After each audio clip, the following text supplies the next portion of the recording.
basically they were saying, hey, just trust us. Everybody, let's calm down. It's going to go live tomorrow. No need to worry. So if you said to yourself as a consumer, you know what, let me subscribe, let me hit the bell on Twitter under PlayStation's account, so I'll get a notification when they say when things are happening. If you did that, if you believed their tweet, you were out of luck. So when I saw things started going crazy, I just went to Target and I was able to speed through. I used Apple Pay. For Xbox, they announced in advance, here's when we're doing this. And it was a disaster too. That was a disaster because since everyone knew, they knew which stores, which websites, and what exact time bots were ready to go. And when we talk about bots, you'll hear a lot of this in the sneaker game as well. People basically have programs that have been written that will automatically go to these websites, fill in the shipping address, fill in the payment details, and check out in lightning fast speed, faster than a human being is ever able to do it. Yeah. And they can run 100 of these at one time, 100 instances of this on their computer, so they can buy 100 consoles in seconds. Welcome to Geared Up, brought to you by National Car Rental. I'm Andrew Edwards. I'm John Rentinger, and this is where Andrew would ordinarily introduce our first guest, but I asked if I could do it instead. I think we have the guest of guests on today. I'm going to go out on I'm going to say our best guest that we have. I was nervous asking him to join us. I can see his mic. Reverent I was. Reverent. His name is synonymous with something that I think you'll know very quickly, but I can see his smiling face on our video chat. You guys can't see it. Please, Geared Up listeners, welcome the one and only Mr. Jacques Slade. Yes. Oh, you guys are talking about me. You, sir. Oh, I thought there was another guest.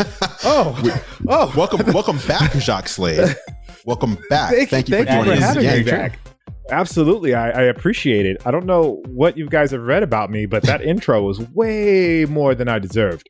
Somebody's been lying to you, but I appreciate the flowers. That's for sure. My thing is just Jacques that I want to be as cool as you. That's my thing.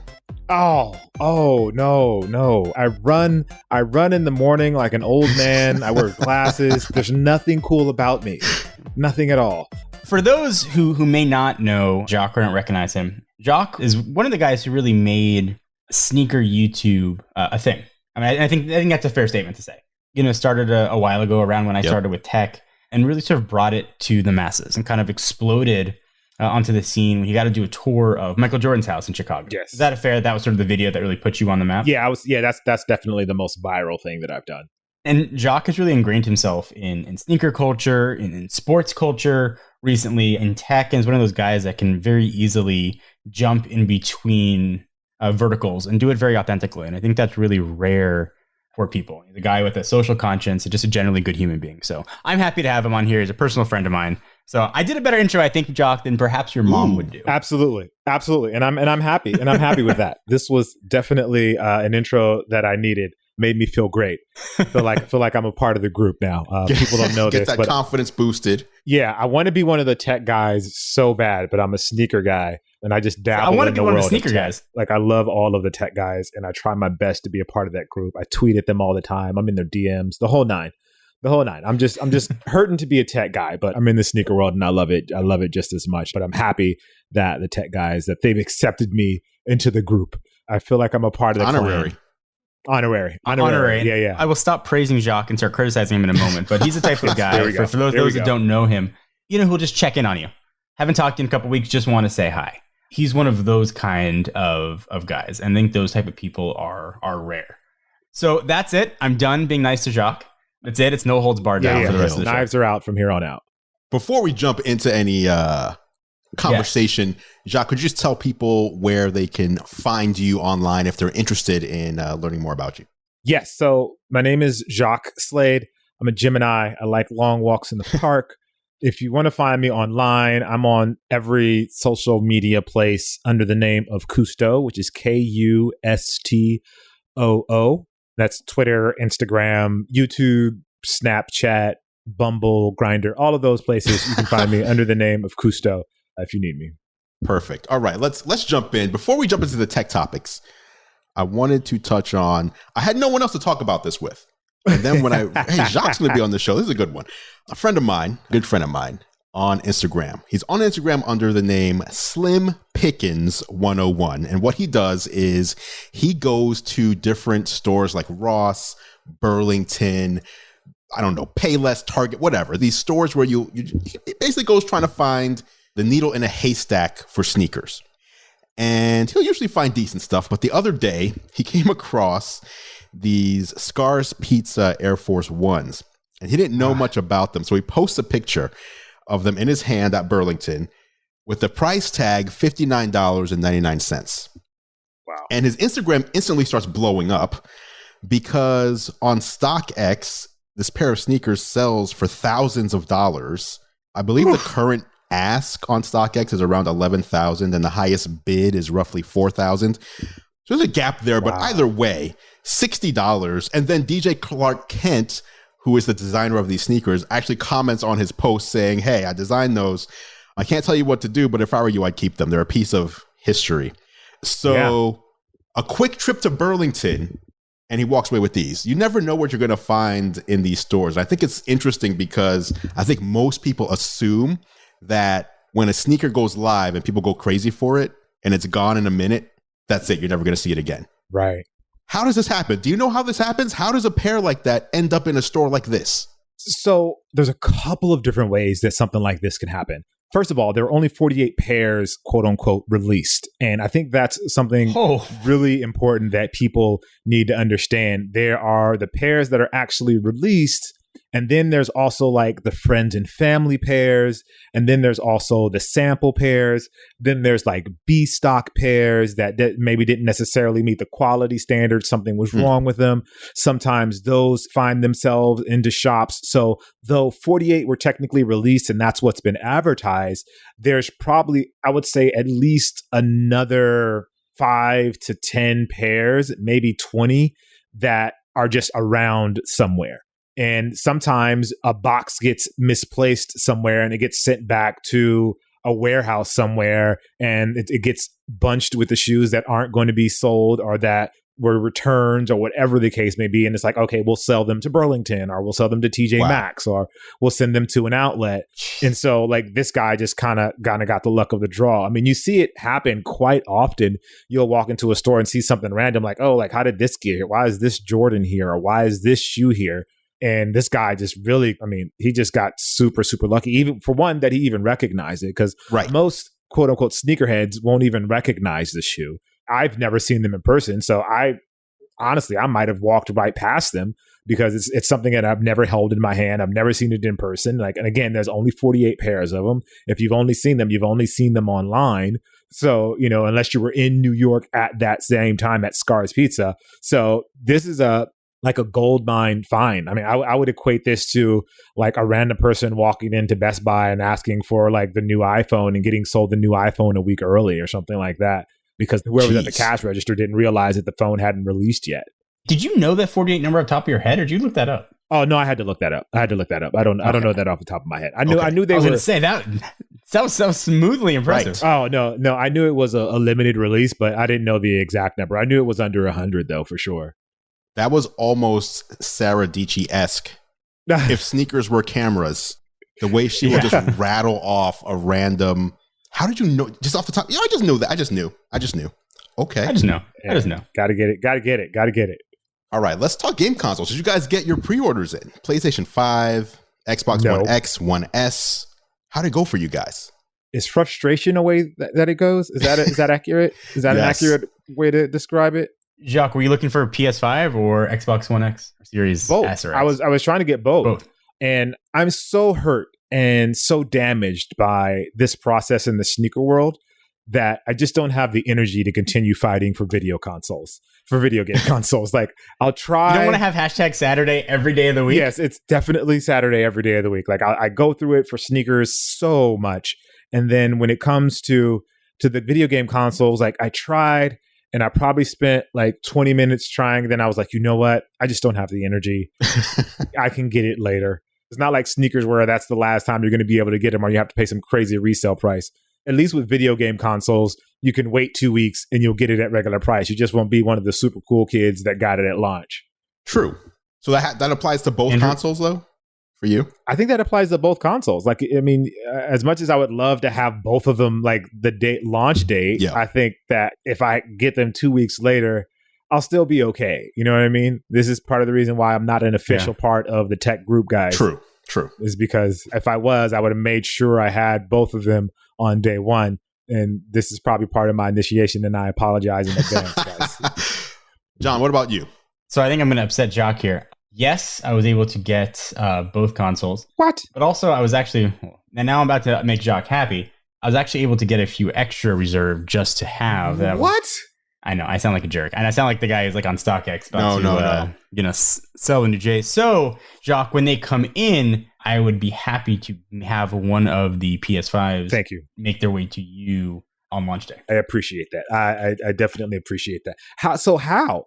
I was on Amazon. I was on Microsoft.com. I was on Sony. I was on Kmart. I was on JCPenney. I was on Sears website. Like I was on every website. So, went to Sears. So no, it was easy. I'm in a cook group. We created the bot. No, I'm just kidding. Honestly, we just had all 5 of us sort of on different sites. But we don't know what was going to get canceled or go through. So we just had everybody put the orders through. We had a bunch of stuff get canceled. Amazon sent emails saying we might not get them on time. So we sort of weren't sure what we were going to get. The only console we have not been able to get is the digital version of the PS5. I was hoping to sort of have them all. So I think we're able to get a couple PS5s. And I was just going to let people that work with me who wanted one, just, buy it for retail and just have it. Amazing. So after the podcast, we'll talk and I can make sure one makes it your way. Sounds like but that's how we did, honestly. We just sort of divided and conquered and sort of hoped that we get one somewhere. Hope for the best. Yeah.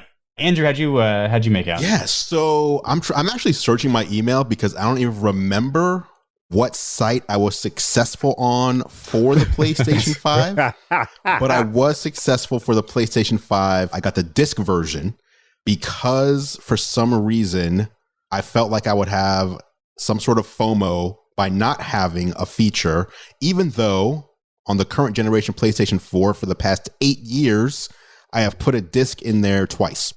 So yeah, I don't know.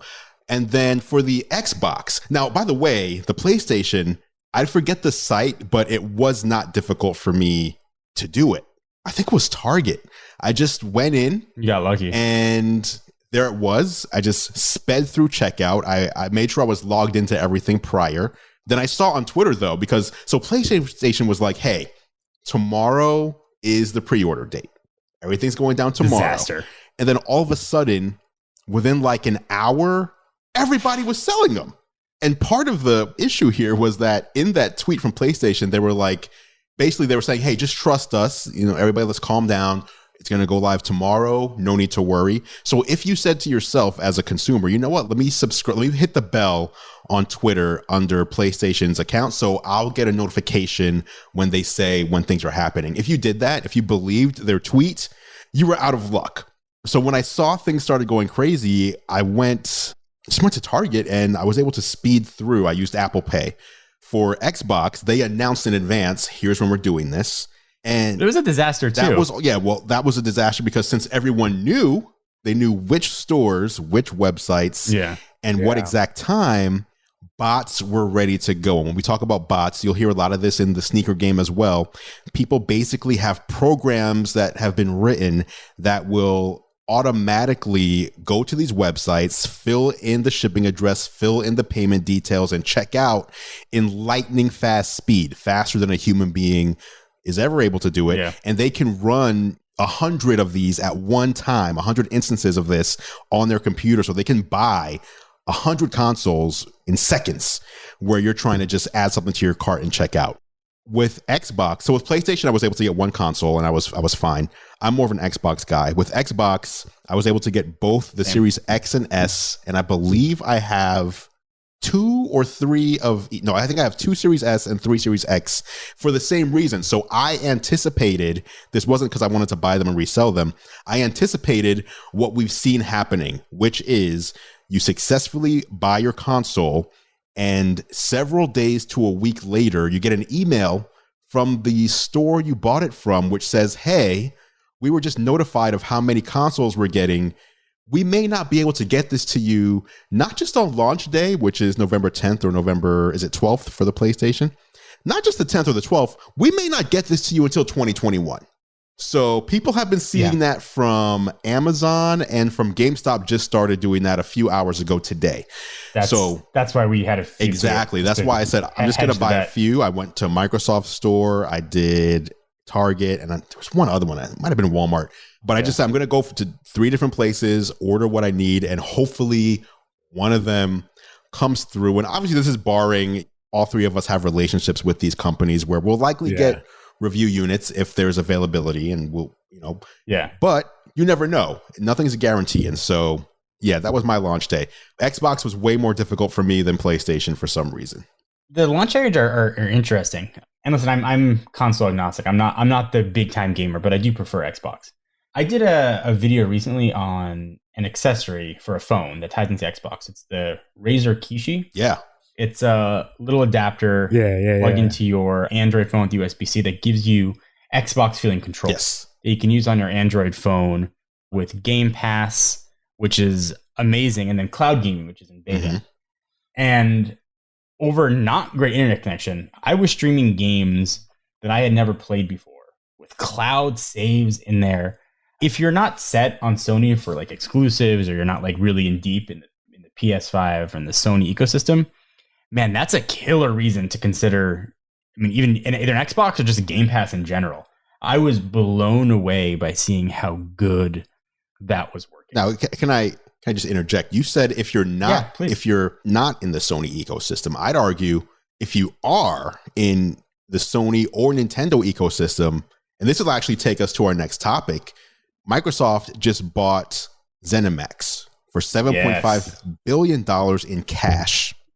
ZeniMax is the owner of Bethesda, id Software, Arcane, Alpha Dog, and several others, which basically means in their roster, they now have Fallout, Doom, Elder Scrolls, Dishonored, Wolfenstein, and some others, but those are the heavy hitters. And the big argument that I've been seeing, and I'm going to take it back to what you were just talking about in a second, is prior to this announcement, people were clowning Microsoft for not having exclusive games. They have Halo, they have Gears of War, they have Forza. What else is there, right? Immediately after this announcement, people were saying, there's no way Microsoft can make these exclusive. This is crazy. Please don't do this. These games these are too big to be just Xbox games. And let's talk about this for a moment, but I'm thinking these will be exclusive to Xbox platform, but the platform includes Game Pass. And if you're someone who buys a PlayStation, you can very easily still play these games without having to buy a $500 or $300 console. Just pay $10 to $15, get Game Pass, and play it on mobile. That's a fair point. And to anybody who thinks beyond whatever games are already in development are coming to the PlayStation 5, you are crazy. Microsoft's not dropping that amount of money to make PS5 games. Right. Just opinion, I have no inside information, but there's no way. This was quite a punch in the face of people who are like, I need Spider-Man and I need God of War. Now, and The Last of Us. Now those people are like, well, I really like Elder Scrolls or whatever it might be. There's now more compelling reasons to go to Xbox. It used to be for Sony, it was exclusives. Yep. And now you look at Microsoft and they have a lower price console at $299 for the Series S. You can do Game Pass and really not have to buy any games. Right? Like that's just what you do. You can buy your Xbox through Game Pass and just subscribe for like 30, 25 or 35 bucks a month. You get the console too. Microsoft has deep pockets and they're flexing those pockets now to show it. And I wish somebody had come along a couple months ago and had said Microsoft has deep pockets. I bet they're going to show them this Somebody time. said that. And I bet that person would have gotten destroyed on the internet, but has now come back with a quite smug smile on his face. You can't see it. You can't see it, ladies and gentlemen. You can't see my smug smile. I got destroyed, and I'm going to call us that every week because I got wrecked and called all kinds of horrible names for essentially calling exactly what Microsoft ended up doing, except for that huge acquisition. That did not see coming. So that's my... Thank you for coming to my TED Talk. Thank you for coming to my TED. No, I often, I've been Xbox pretty much since the beginning. I play PlayStation, but I've been mostly Xbox because that's just what my group of friends had when video games got really serious for me. We all had an Xbox and that's how we played together. But there's always been this thing of Sony having these exclusive games that everybody wanted to play but couldn't. And the question was, early on was like, is it worth buying a PlayStation just to play these games? Or are you happy with what you have? And it's like, I'm not going to spend that much money just to play these few exclusive games when most of the things that I play are cross-platform. But with this move, I think Microsoft takes a lot of that sting away that Sony had, that sting of like, I'm Xbox, but I really want to play these Sony games. Unfortunately, I can't because blah, blah, blah. But now I think some of that sting is gone. The playing field has been leveled a bit. I do think, contrary to John, I do think that some of them still will make it on to Sony. I just think it'll be down the line. It'll be like a 6 months or some sort of time frame where they're only Xbox only for a certain time, and then they'll eventually make their way onto Sony. I'm going to vehemently disagree with that. Gotcha. Vehemently. Here's why. Now's when we get to start being mean to Jacques. Just do it. Call him out. Right. Now listen. Make fun of his face. No inside information here. Well, a little bit of inside information, but so I live about 12 to 15 minutes from the Xbox studios over here. So a lot of people in where I live, it seems like half the people work for Amazon, the other half the people work for Microsoft, just in this area. So I know a lot of people over there. Now, the one thing you know how people kind of try to talk in code when they don't want to tell you something that they know? Yeah. So basically what was told to me by someone who would be in the know was actually, it was exactly what John just said. It was like, okay, I can't give you the answer, but if you look at our marketing and you look at our last earnings, something on the earnings that was new is game streaming revenue. Mm-hmm. And it may not be that exact phrase, but it's basically they added something new to the balance sheet that accounts for income from Game Pass. And so it's so important. Game Pass revenue is so important that it's not just lumped into something else. It has its own line item. And so what they basically said was, if you look at our marketing and you look at that, when you look at this acquisition, it should tell you, because I asked about, are these games going to be multi-platform or not? They said that should give you your answer. Yeah.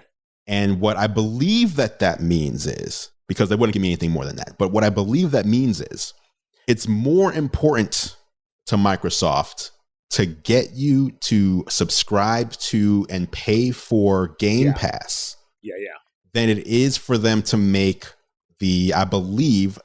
I think they would keep 70% of the sale. Yeah. Minus if you buy it in store, because then PlayStation gets 30%, the store gets a certain percentage, then Microsoft will get whatever is left. But basically, it's more important to Microsoft to grow Game Pass and get you as a subscriber there than it would be for them to get between 40 and 70% of a sale on PlayStation. Online, people seemed like, the one argument that I've seen is Microsoft spent so much money here, they need to make this money back. And the way you do that is by putting the games on PlayStation on a time delay, kind of like what Jacques just said, whether it's 6 months, whether it's a year. That way you're making your money back. But it seems their approach is, we will make our money back by having people who are PlayStation owners, Xbox owners, Switch owners, PC players, whatever it might be, subscribe to Game Pass. And then for each acquisition we do, for each deal we do, how long will it take us, and at what number of subscribers times length equals making our money back? I think that's where they're going here. Okay. Can I make a prediction? And this is totally based on nothing. Of course. But I'm gonna put it on the record. Microsoft done something interesting. Since Microsoft essentially exited the mobile OS game with Windows Phone, they've done a really good job making software that works across platforms. Right? Right. People love Outlook on iOS. People love Outlook on Android. If what you said is true, Andrew, would it make sense to bring Game Pass to PlayStation? It would make sense to bring Game Pass to both PlayStation, and there was a rumor it was coming to Switch, but it never did. And I am curious about that. The one, like we've talked about in the past, Epic Games battling Apple because they say, we're submitting an app.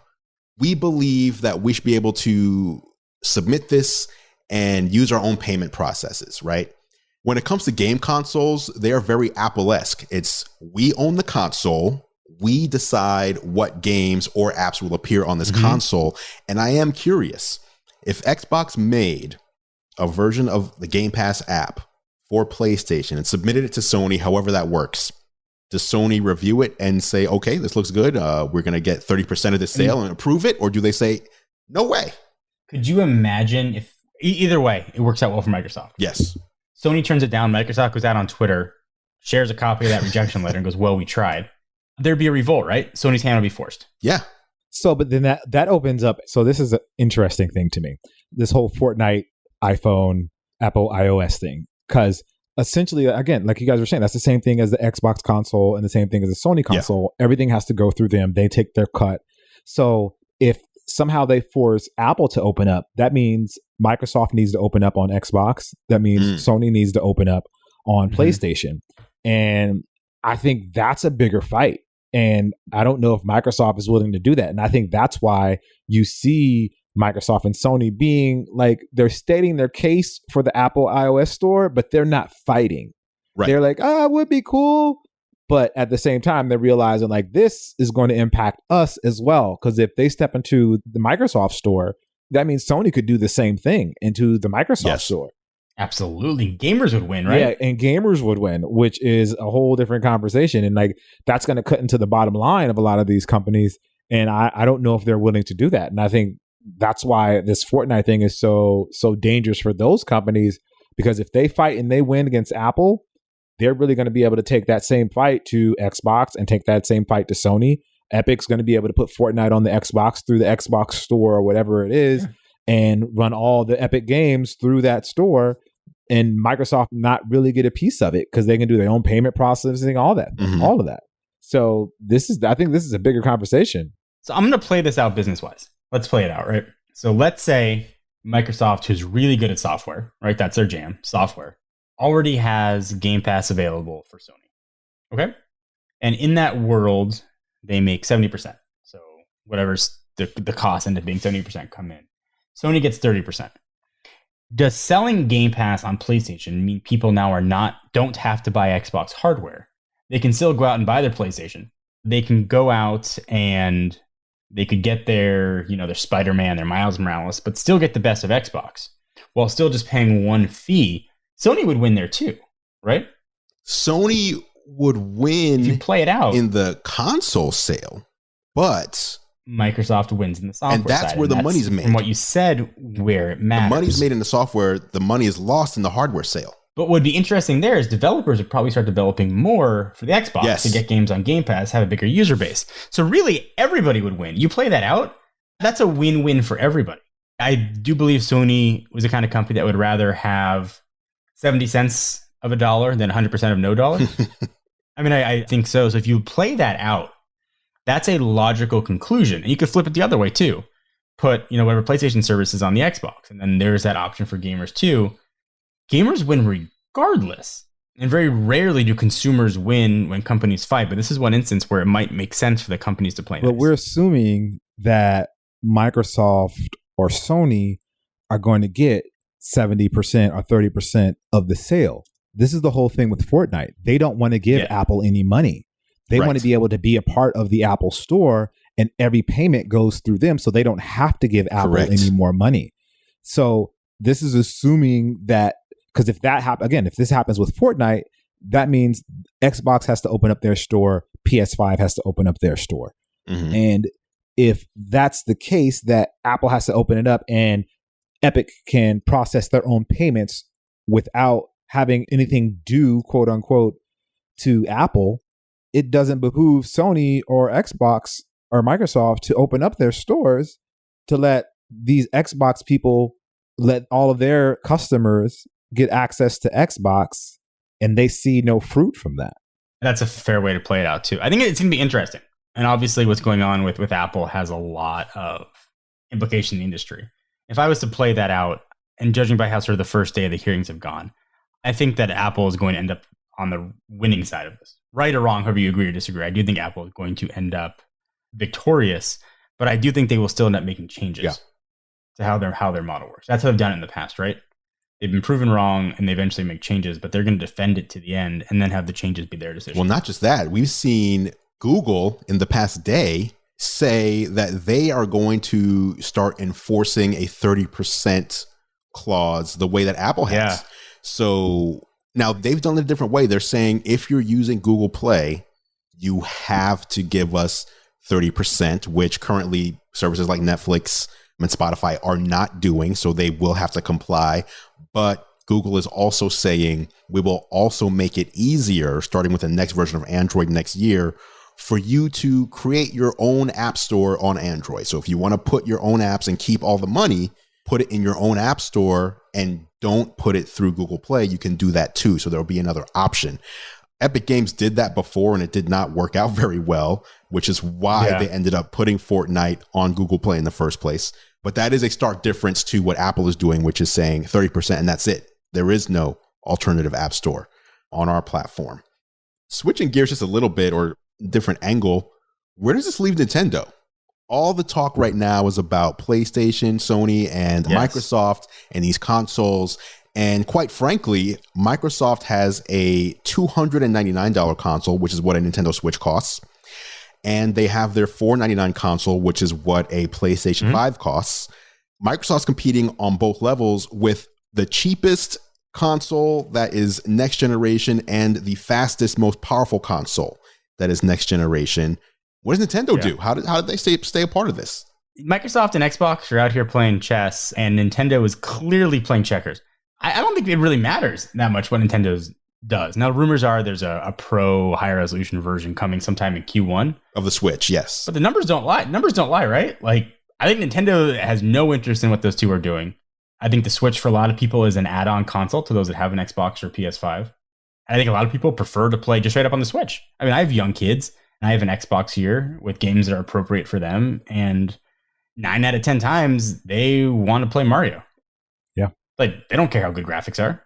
Yeah, that is true. It's interesting. Does Game Pass on mobile challenge the Switch?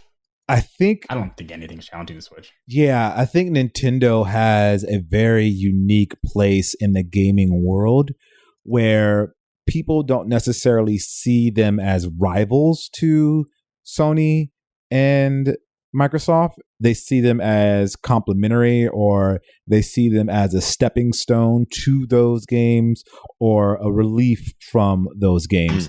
So I think they're fine where they are. I mean, sure, if Game Pass on mobile catches on the way Microsoft wants it to, there may be some bleed there from the Switch. But I think that's pretty far out in the future. And then also, like, there's an allegiance to the games that Nintendo has that Microsoft, like, no one has that sort of nostalgia audience that the Switch has. Even as long as Xbox and PlayStation have been around, Nintendo has a very unique grasp on popular culture in a way that those two haven't been able to do. I agree. And Nintendo still has I'm going to say trump card to play, but I'm not going to do that. Has one hand yet to play. If you guys remember, the Nintendo Wii sold over 101 million units worldwide. Now, Nintendo has essentially virtual consoles. They have the original NES and the SNES with a catalog of games. You can pay for Nintendo Online and you get that. They have still not done that service for N64, for Nintendo Wii or Nintendo Wii. Or GameCube. I forgot about GameCube. I mean, imagine those come online to counteract Game Pass. That's a lot of people with a lot of nostalgia and a lot of games available, first-party games. They don't have to worry about selling or licensing, any of that stuff too. I think Nintendo's in the bird dog seat. I think they are well-positioned. They do things very weirdly and on their own time frame, but I would not bet against them. And to bring this whole thing back around, talking about Microsoft needing to put games on Sony's platform in order to make their money back, Nintendo is the prime example of a company who makes their games and keeps them exclusive and does not say, well, in order to be successful, we need to put Breath of the Wild on the Xbox a year after release or put it on Sony. So I think that kind of shows that Microsoft has a very clear advantage here with some of the games that they've brought into their roster. And they've also said they're not done acquiring. So it will be interesting to see. That's terrifying. What studio comes next. So let's take a break. Afterwards, let's talk about some of the upcoming events as well as some of the hardware we've been testing out recently. It's coming up on Geared Up. Welcome back to Geared Up, brought to you by National Car Rental. I'm Andrew Edwards, and it is now time for the National Car Rental story of the week. As you know, Geared Up is sponsored by National Car Rental. And if you don't know, I also do a show with National Car Rental on YouTube called Technically Speaking, where I bring you the latest, my picks for the best tech for business travel. Whether you're business traveling or even whether you're going for leisure travel, there's a lot of tech out there that can make your travel more efficient or even more fun. You can check these episodes out at the nationalcar.com control center or go to youtube.com/nationalcarrent. The latest tech puts you in the driver's seat. National Car Rental's Emerald Club will keep you there.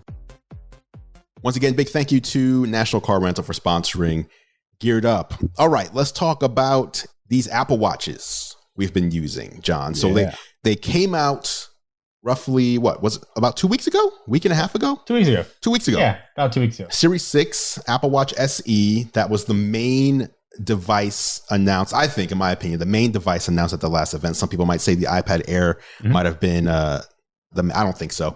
Jacques, have you used the new watch?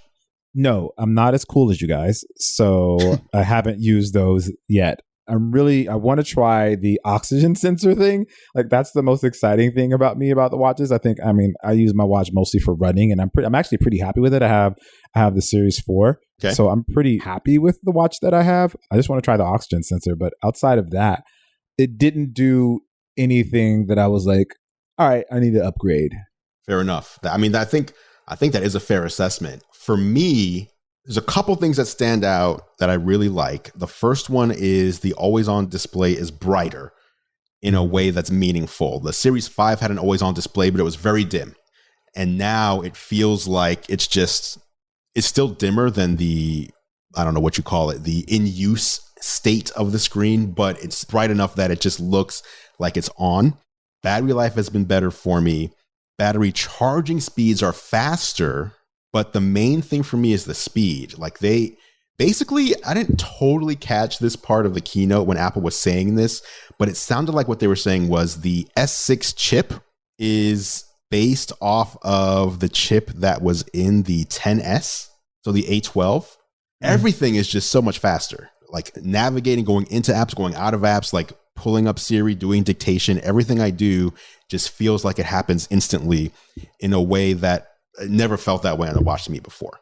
So my question for you guys, when do you charge your watch? So like this is something that I've heard a lot about, like, oh, it charges faster. But I'm like, when do you charge your watch that you need? I guess that speed is a variable that you're considering. Yes. So only this year is this is new for me. So, because I always would just charge my watch at the end of the day. When I go to bed, put on the charger, wake up, I'm full, I'm good to go. Right. But now that the Apple Watch supports sleep tracking, if I want to track my sleep, I can't charge it overnight because you have to be wearing it. So what I was doing during the beta of watchOS 7 on my Apple Watch Series 5 was I would charge it when I woke up, like I'm brushing my teeth, showering, whatever, and then I charge it for a little while before going to bed, before putting it back on. But my battery was struggling on the Series 5. And on the Series 6, I wake up, I put it on the charger. By the time I pick it up, it's like in the 90 percentile range. And when I'm going to bed, you need to have at least 30% charge if you want to do sleep tracking. So if I'm roughly around there, I'll just put it on the charger for 10 minutes or so and come back and I'm in the 50% area.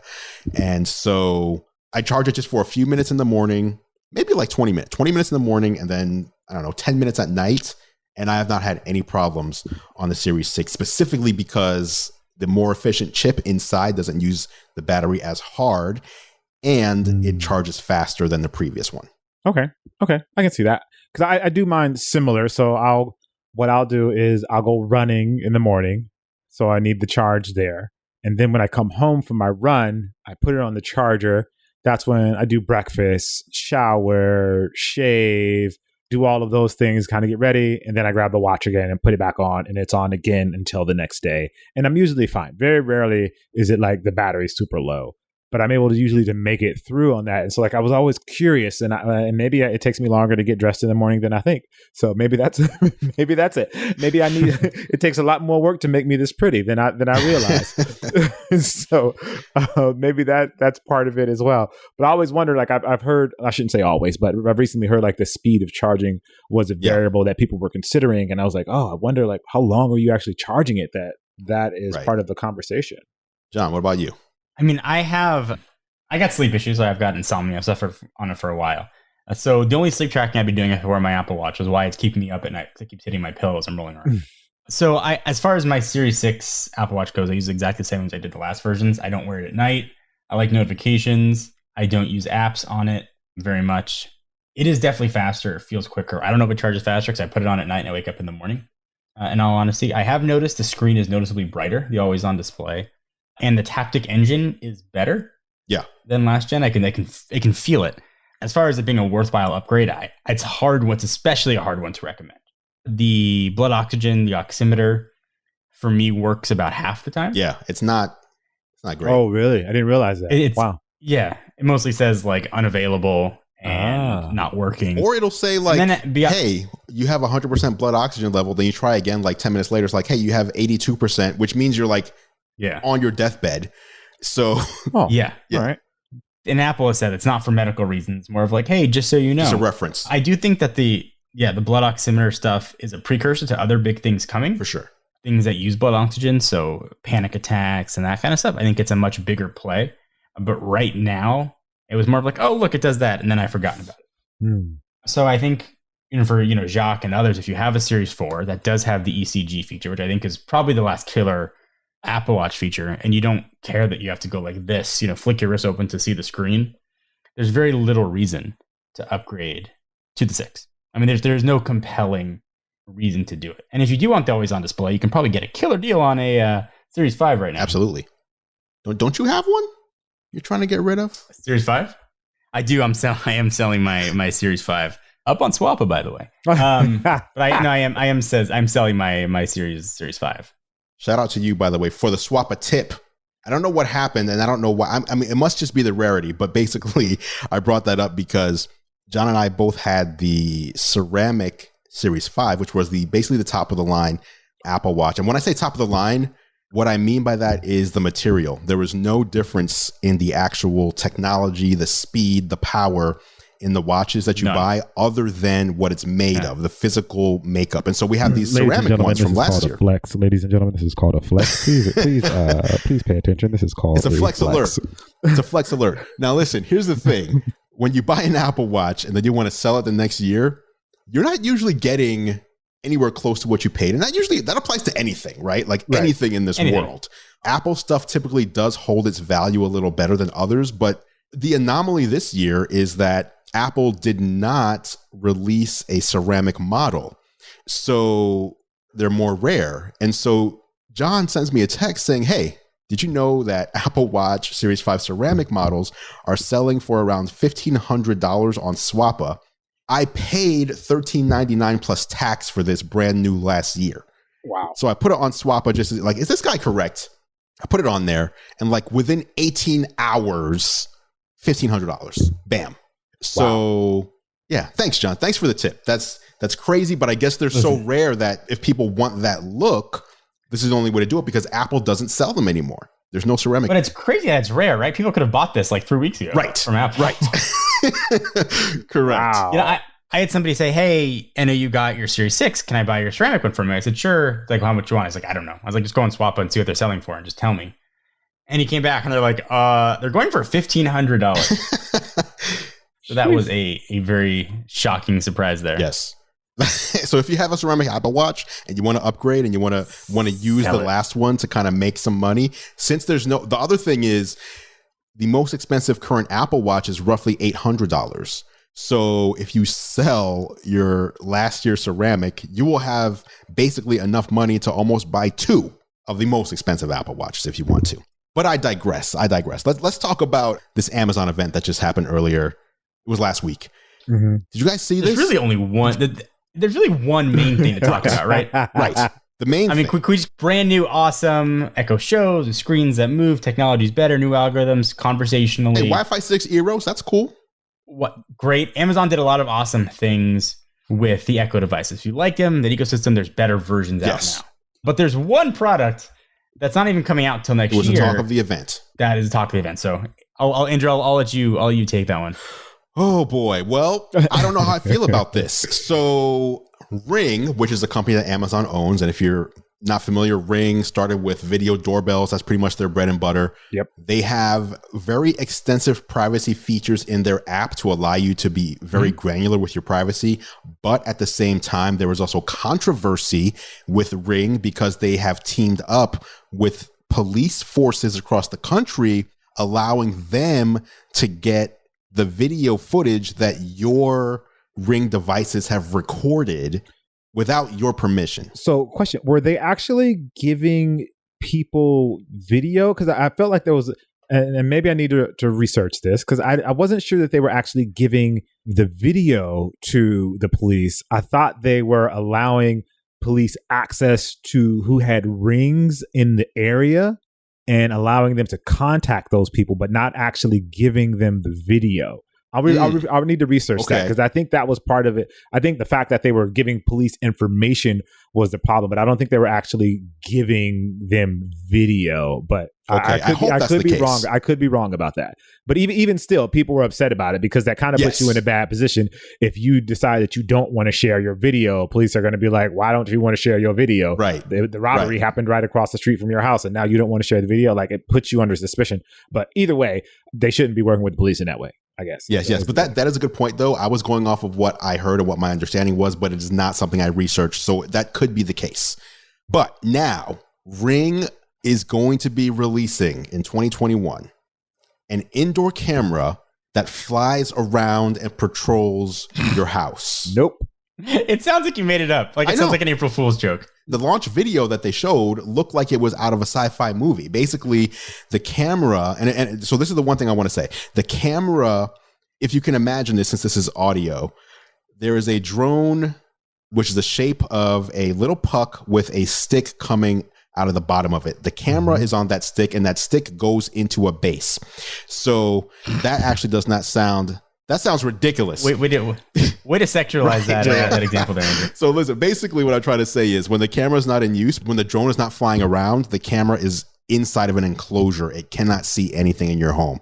Only when it's flying around is the camera able to see anything. That's my main point here, which I know a lot of people don't like smart cameras because they think, okay, I put a camera up in my house, someone hacks in, they can see what's going on in that room. Right. So with this, it cannot see anything unless it's flying. So you know when it's recording something. You can deploy so many questions. Yeah, so many questions. So many questions here. You can deploy this if you're out and about and you want to see, hey, what's going on in the garage? Go. Let me see if I close the garage door or whatever. Or it can auto deploy if a door is opened or a window is open and you're not home, and it'll go over and check and see what's going on. But it just, I don't know. Like this, I simultaneously feel like, wow, this is so cool.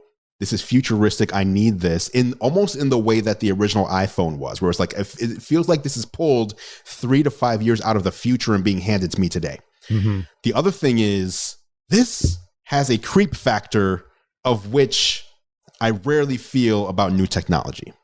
And so I want to see, where do you guys fall on this? You want me to go? Okay. So I'm going to say no. First, I feel like there's just too much danger involved with this thing being in my house. If it hits something, if it falls, it obviously has a battery inside. If it falls and catches fire, like that seems to be a legitimate concern. I don't think it's going to help with burglars because it's so loud. If it's a drone, it's not like it's going to creep up on the burglar and be able to get footage and I can report it back to the police without the burglar knowing, right? Because it's a drone. So you're going to hear it 50 feet away, regardless of what's happening. It's a little drone though. It's not a huge drone. But even with the little drones, I mean, you fly a little drone in your house, loud. People downstairs, people are like, what's going on up there? You know what I mean? So it's not like this can happen in secret. And honestly, I just don't see the purpose behind it. If you want cameras in your house, like generally just put cameras in your house. Because if, say, you only have one of these things, okay, cool. Does it work upstairs, downstairs? Can it go up the stairs? No, it does not go up flights. No. So that means I need to get two. So does that mean if something happens downstairs, what if the one upstairs hears it? And is it going to fly to the same space? Can it avoid a ceiling fan? Like, I need to know, like, what? There's so many questions that I have for this thing. I don't see the purpose in it with it being a drone and it being loud. I think the secrecy or the intent of it just doesn't seem to make sense. It feels like something people did just to see if they could do it.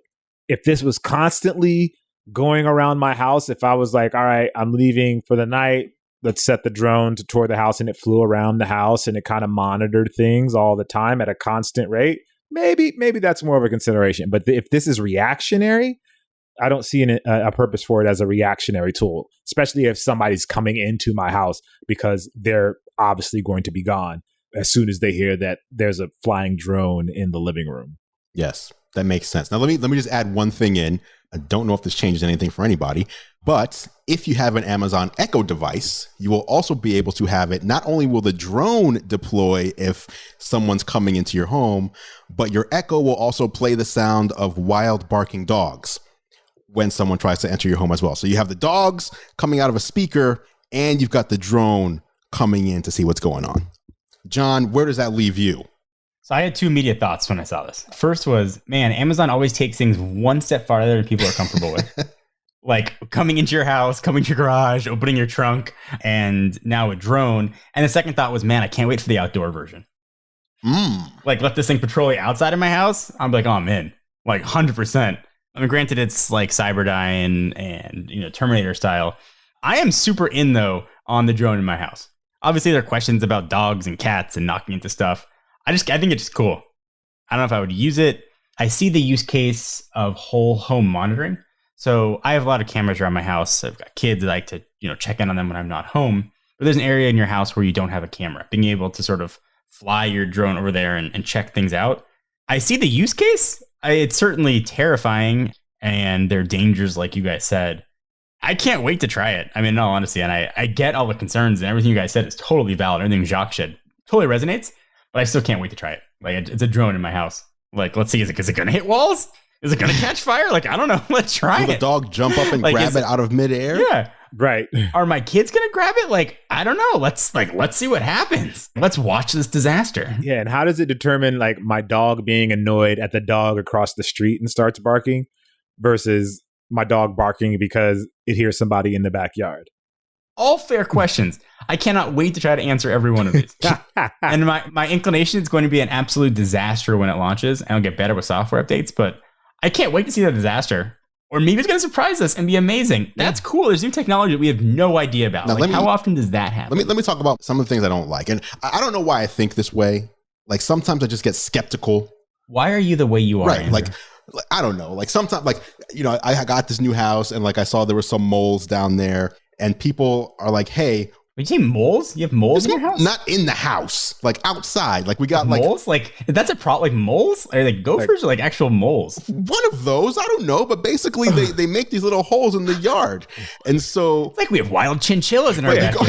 So you go online and you find these people who catch moles. But then I'm like, wait a minute. They're like, we charge per mole. So I'm like, wait a minute. What if they come over? It's like a dermatologist. What if they come over and they put moles in there and then they catch them and they're like, okay, we caught 6 moles. You put the moles in there. Wow. Right. So that's a concern for you, like that. And why are you the way you are? No, listen. So taking this back to Amazon, there's a camera in your house that can fly around. Could this camera scan your house? Could this camera make an indoor map of your house that now Amazon has access to?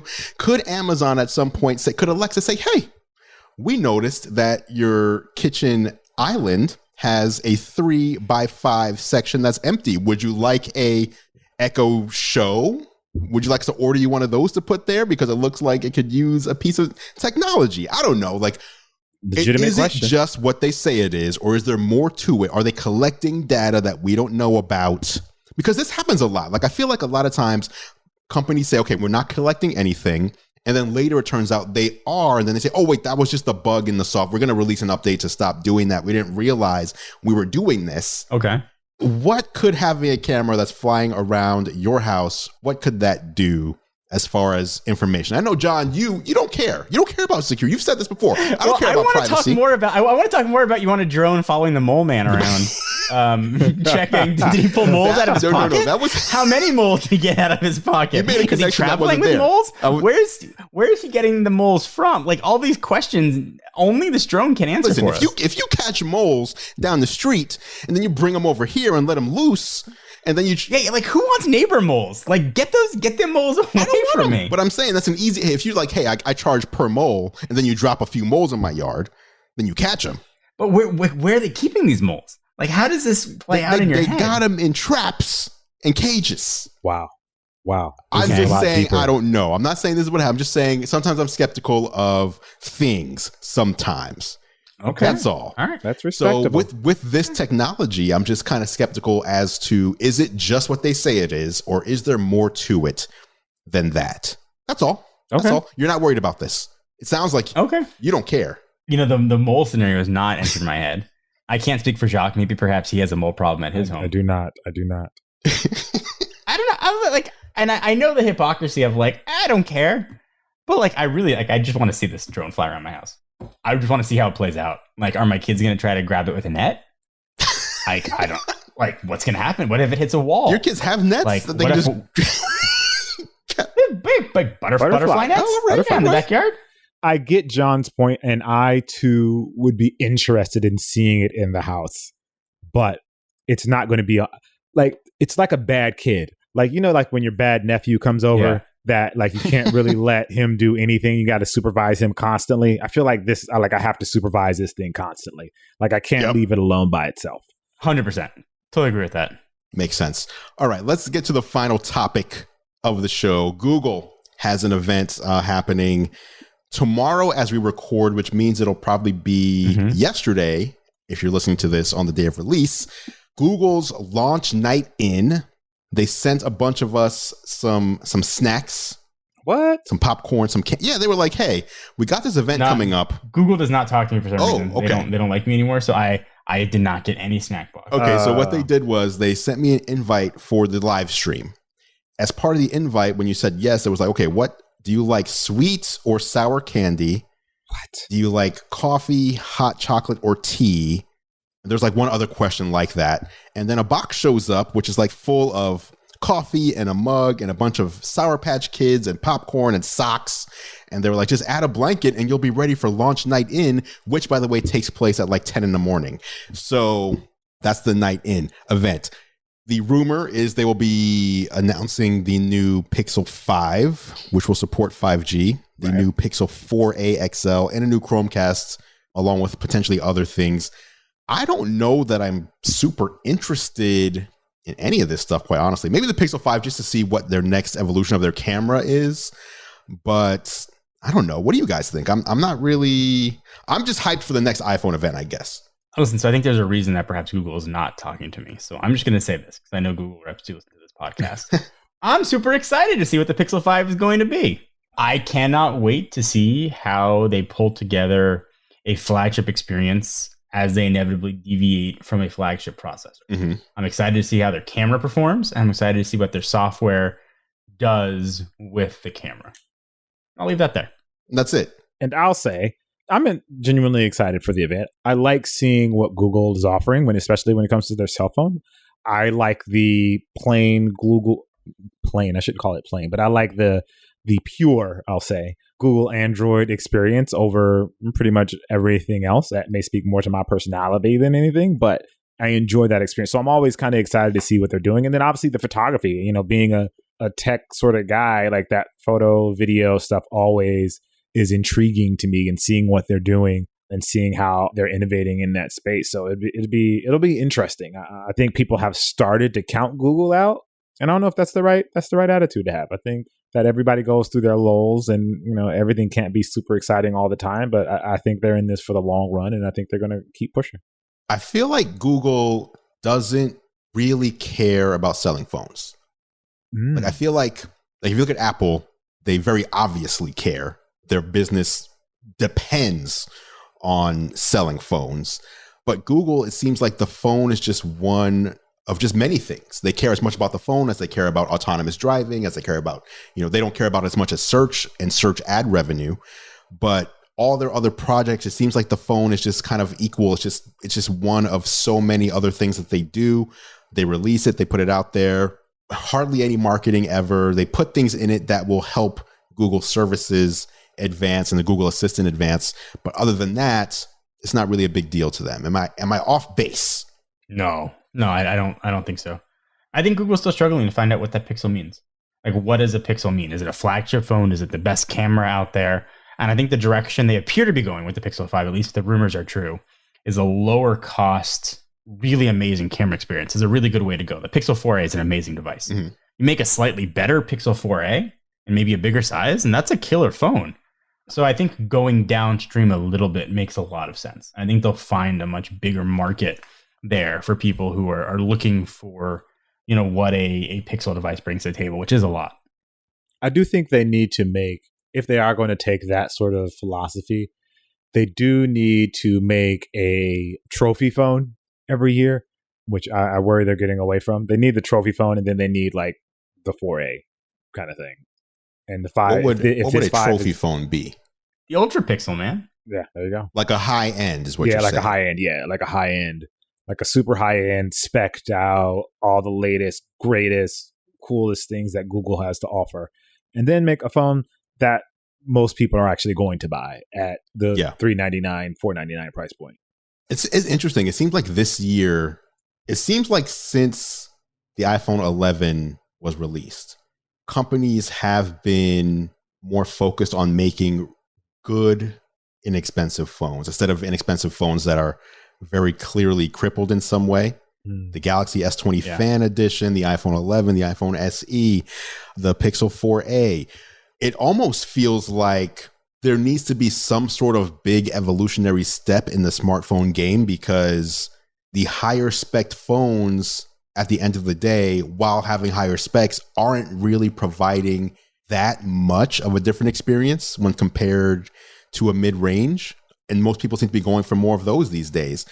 I don't know if foldables is the answer or something else, but like the S20 Ultra or the Note 20 Ultra, they're out there, very high spec phones, feature rich, but are they really that much better than like an S20 Fan Edition, which is like half the price? I think what it boils down to, and we've come to the point now where phones and processors have gotten so good, you have to try to find a bad phone. I mean, you really have to make like an effort and take all the iOS and Android garbage out of it. Like, you have to really make an effort to find like a really bad experience. And because even what used to be bad phones are now good, it's hard to justify spending $1,000 plus for like maybe a little faster load times and maybe a little more RAM and maybe a better screen, when like the phones fundamentally do exactly the same thing.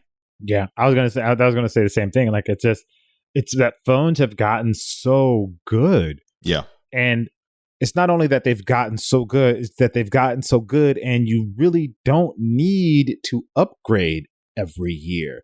It's not like early on in the iPhone Android game where every year was like this leap of like, this feature, that it has an app store now. Oh, it's 3G now, or it has LTE now. Like, all those giant steps that phones were taking early on, those have all diminished. And so I almost feel like we've capped out as far as new technical things that are happening on phones that are going to make a huge difference for us as consumers. Like, what's the next plane of technology? Is it AR and VR, phones that do AR and VR, or is it something that connects to the phone that incorporates AR and VR? Is it glasses? Is it an AR watch or something? Or is it like there's some sort of connection or next level that isn't exactly connecting with the brands? It's like, it's no longer like, we're just going to put a faster processor in there. Like,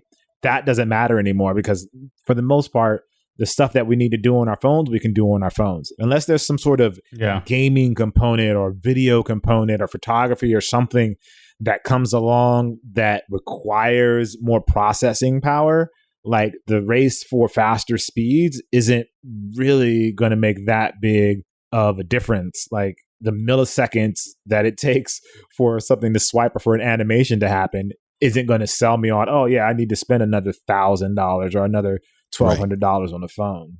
That makes sense.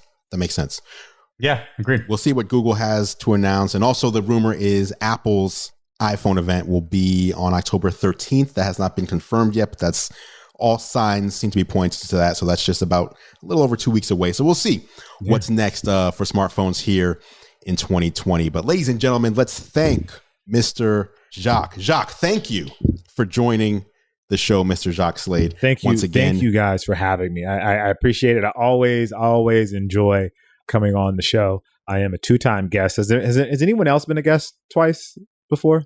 No, that's a yes. That's a yes. Were they as good as that's him? a yes. Like, nobody 3 times. Yes. So that means true. I need to come on again to make me like the third. Yes. Make me number 3, yes. The only person with 3. And then when somebody else comes on to 3, I'll be back for 4. I'm gonna be perfect. I'm gonna be like the most guested, the most guestable. I like know that. what I mean.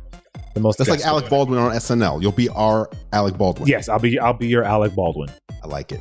And that is it for this edition of Geared Up. Thank you so much for listening. Of course, you can catch John and I on YouTube.